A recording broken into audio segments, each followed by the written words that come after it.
phone now. It has a starting price of $349, but that's just the base price, so that's probably the smallest face with the most basic band. So I'd expect to probably pay more like $400 to $450 for this watch, which is not cheap. But here's where the mixed emotion part comes in: the software.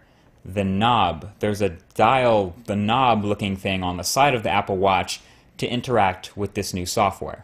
The watch senses. Later, I just have really mixed feelings about it. So for those who haven't seen, the Apple Watch was announced yesterday alongside the iPhone 6 and iPhone 6 Plus, which I'll also be covering.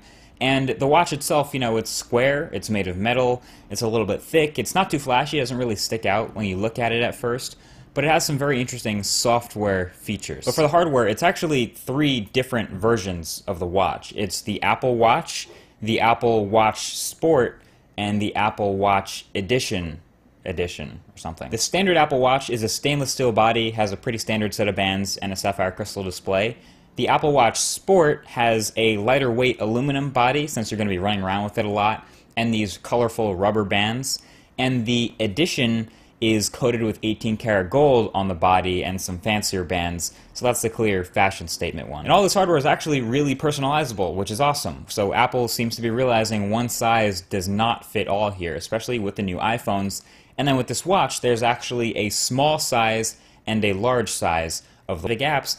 But I don't even think I want to be doing that anyway if that's going to be killing my watch battery. Here's my bottom line. If you take the Apple logo off of this, and you just imagine it was made by some other company, Samsung for example, and they come out and say, here is our revolutionary new watch. It's a square, it has a knob on the side, it has this really weird software, and it only works with our phones. You might have laughed it off the stage if that was a Samsung Galaxy Gear or whatever it was.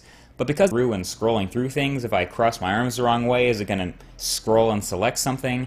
I don't really know. It's hard to tell because I haven't actually played with it yet. The idea of it, and the reason why there's a knob there, is so you can interact with the watch without putting your finger over the display, which covers a lot of the stuff, and Apple doesn't want you to have to cover the display while you're using it. Even with the knob there, I think a lot of people who get this watch are going to be using it as a touchscreen. Hey, what is up guys? I'm KBHD here, and these are my first impressions of the Apple Watch. Now, a lot of people got to go to the actual Apple event and get some hands-on time footage. I wasn't cool enough to get some hands-on time with the watch, so I'll link some right below that like button, and I'll also be showing some in this video. Now, people keep asking me about this watch because, you know, it's really exciting. It's a new Apple entry into a new product category, wearable stuff, which is really interesting.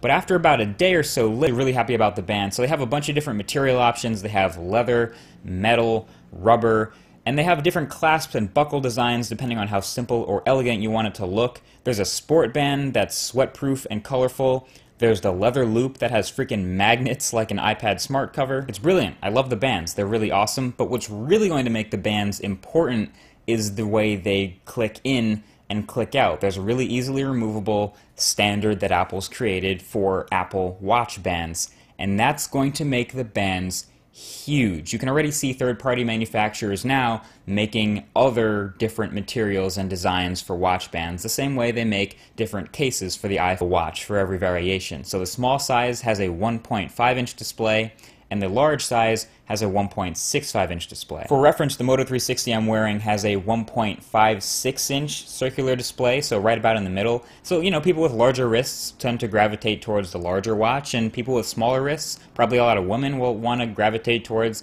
the smaller one naturally. It makes perfect sense. And the bands, oh, the glorious bands. Is it really though? Like, are we actually going to be showing people pictures on our watch instead of our phone? I don't know. So it's called the Digital Crown, and it's this knob or wheel and button on the side of the Apple Watch that lets you move around inside watch apps. You can zoom and pan and scroll. And they make a huge deal out of this knob, even though it's still a touchscreen watch, but it kind of reminds me of that the Apple Watch, to interact with this new software. The watch senses that you're raising your wrist and then activates the display. You see an organization of apps that, while new, is somehow familiar. Navigation is fluid and vital. Magnifying content on a small display is fundamentally important. Pause. Is it really though? Like, are we actually going to be showing people pictures on our watch instead of our phone. I don't know. So it's called the digital crown, and it's this knob or wheel and button on the side of the Apple Watch that lets you move around inside watch apps. You can zoom and pan and scroll. And they make a huge deal out of this knob, even though it's still a touchscreen watch. But it kind of reminds me of that BlackBerry, what was it, the BlackBerry Pearl, which had a knob on the side to do everything, but that's because it needed it, because it wasn't a touchscreen phone. I am really concerned, though, with this whole knob thing on the watch. First of all, it takes your interaction with the watch from this to this, or if you're lefty, one of these. And, you know, if it's a knob, is it going to move around when I accidentally bump it? Might it start switching? That you're raising your wrist and then activates the display. You see an organization of apps that, while new, is somehow familiar. Navigation is fluid and vital. Magnifying content on a small display is fundamentally important. Pause. Is it a review which is coming very soon, and I hope to get my hands on the Apple Watch soon and mess around with that too. But until then, very mixed feelings about this Apple Watch, and I'll keep my eye out for any improvements or impressions that come along in between now and early 2015. Until then, feel free to give a thumbs up on this video if you enjoyed it, and a subscribe button is also below if you want to see more videos like this. Thank you for watching, and I'll talk to you guys in the next one. Peace.